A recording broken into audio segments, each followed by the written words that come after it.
जय जोहार साथियों। अब कल एक बात है, हमारी झन दाई केस है कि हमार घर आबू लइकल देखो 4.5 किलो खोए बने टन्नक तंदुरुस्त होए एकदम गुलगुल। अब मैं क्यों भाई ऐसा लइकल घलो अस्पताल ले गो भाई, ऐसा घर में मत रखो। 4 किलो से ज़्यादा वजन रही ना तब वो दिक्कत है। ऐसा लइका मन हमन के थन मैक्रोसोमिया, 4 किलो या 4 किलो से ज़्यादा वजन वाले मन के थन मैक्रोसोमिया या large for gestational age baby. अब ऐसा मन लइका मन ला का दिक्कत आ सकत है।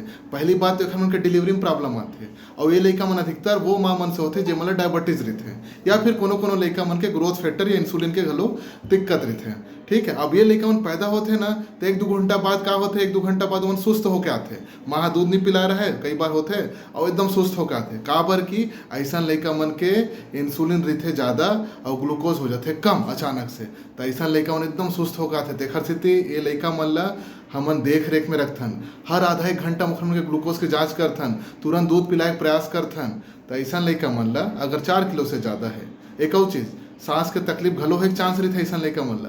तब मोर कहना मानो, अगर लइका 4 किलो से ज़्यादा वजन है तब बोले डॉक्टर की निगरानी में देख रेख में NICU में जरूर रखो। धन्यवाद।